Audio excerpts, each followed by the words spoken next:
Halo, Assalamualaikum warahmatullahi wabarakatuh. Jumpa lagi dengan saya di Pak Syaf Channel ya. Apa kabar Sobat Pak Syaf semuanya? Semoga Sobat semuanya dalam keadaan sehat dan tetap semangat. Nah, kali ini saya akan kembali mereview terkait dengan pengajuan jabatan akademik lektor kepala dan guru besar atau profesor tahap satu atau gelombang satu tahun 2026 ya. Seperti yang sudah diinformasikan sebelumnya bahwa pembukaan eh, pengajuan jabatan akademik lektor kepala dan guru besar sudah dibuka ya. Ini adalah beberapa eh, dokumen yang harus Sobat Pak Saf yang akan mengajukan jakat lektor kepala dan guru besar harus penuhi ya. Ini adalah beberapa dokumen yang diwajibkan. Ini saya ambil atau dari website dari LDT 7 ya, di mana kami dinaungi ya. Yang pertama adalah surat pengajuan AK kumulatif jabatan akademik lektor, kepala, dan guru besar. Ini adalah eh, suratnya seperti ini ya. Oke, jadi begini. Jadi perguruan tinggi pengusul wajib melengkapi dokumen ini adalah untuk perguruan tinggi pengusul ya. Dokumen AK integrasi bagi dosen PNS. Dosen PNS ya. Yang kedua adalah dokumen AK penyetaraan bagi dosen tetap PTS. Ya, yang ketiga adalah dokumen AK konversi. Yang keempat dokumen AK pendidikan formal. Dan kelima adalah dokumen angka kredit prestasi. Nah, kemudian nanti seluruh dokumen itu di apa diusulkan pengesahannya ke LDikti Wilayah 7 melalui tautan yang sudah disediakan ya. Jadi untuk yang BUP atau batas usia pensiun itu 1 Juli 2026 hingga 1 Januari 2027 itu paling lambat diterima LDikti wilayah pada tanggal 2 Mei pukul 23.59 ya. Kemudian untuk yang non BUP atau untuk yang angka kredit prestasi itu sama ya. Ini semuanya yang BUP 2 Mei 2026. Nah, berikutnya adalah ini ya, format Dukpak ya. Ini jadi tetap harus mengisi Dukpak ya. Tidak tidak artinya meskipun pakai sisel tapi tidak mengisi Dukpak ya.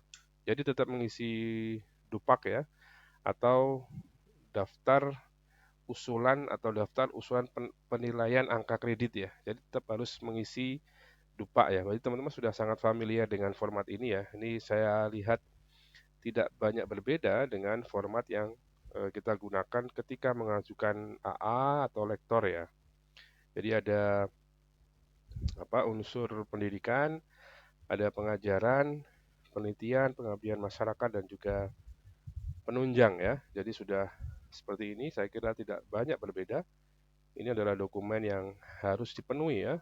Kemudian selanjutnya adalah ini format AK prestasi ya. Ini adalah dokumen yang baru ya. Sebelumnya tidak ada di pengusulan sebelumnya. Sekarang kita diwajibkan untuk mengisi penetapan angka kredit prestasi. Nah, apa itu angka kredit prestasi? Di panduan atau di Permendikti Saintek nomor 52 ya, kalau tidak salah itu sudah dijelaskan apa itu angka kredit prestasi ya.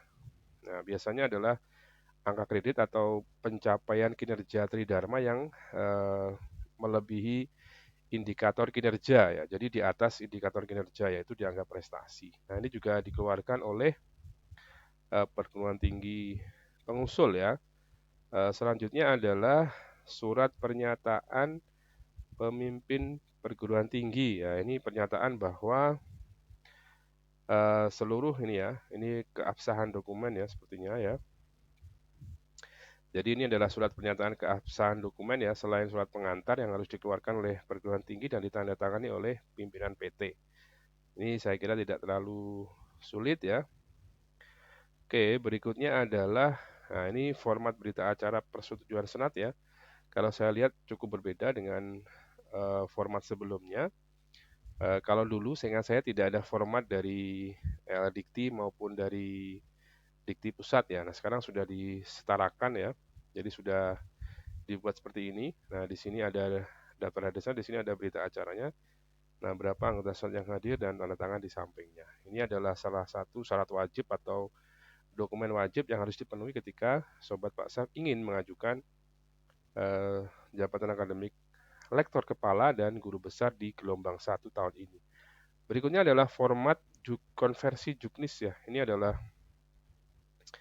Ini konversi predikat kinerja ke angka kredit jabatan fungsional. Nah, isinya seperti ini. Nah, ini ya cara mengkonversinya adalah predikatnya dikalikan koefisien per tahun. Nah, ini apakah berlaku untuk dosen PTN atau hanya dosen ASN? Kita akan sama-sama belajar ya, karena memang ini adalah model pertama pengajuan jabatan akademik lektor kepala dan guru besar melalui sister ya. Oke, berikutnya adalah PAK penyetaraan.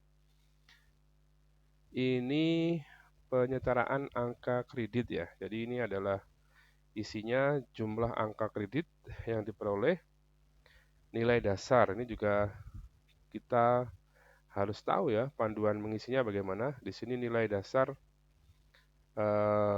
saya juga terus terang belum terlalu paham dengan nilai dasar itu pengalinya apa atau pembaginya apa. Tapi ini adalah dokumen yang harus diwajibkan diisi atau dipenuhi oleh dosen yang akan mengajukan apa namanya jabatan akademik lektor kepala dan guru besar ya.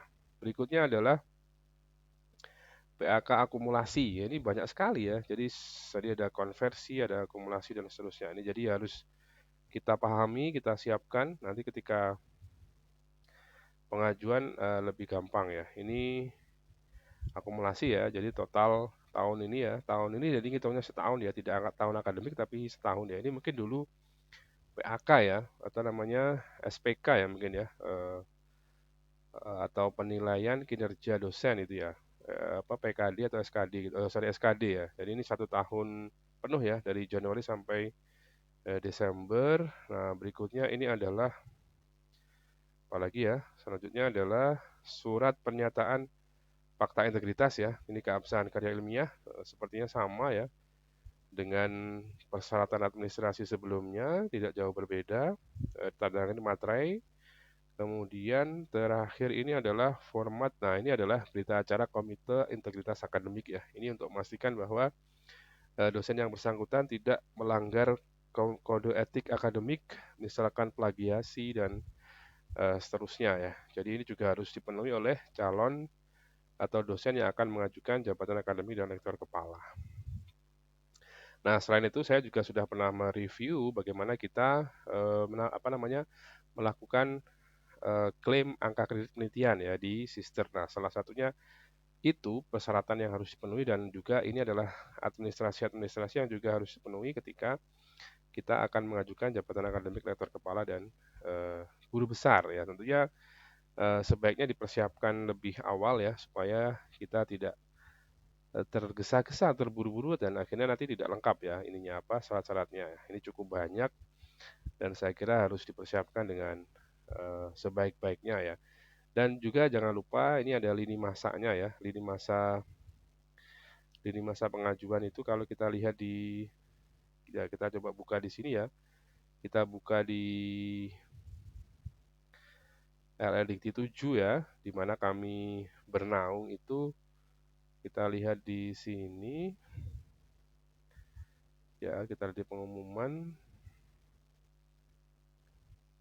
Oke, kita coba ini pengumuman di sini sudah ada lini masanya ya, sudah ada lini masanya dan juga itu yang bisa kita ikuti ya timelinenya supaya kita tidak ketinggalan ya bagi yang sudah siap untuk maju di gelombang 1 ini bisa dipersiapkan dan juga bisa maju ya untuk mengajukan diri menjadi lektor kepala dan guru besar ya. Jadi jangan sampai lewat timeline.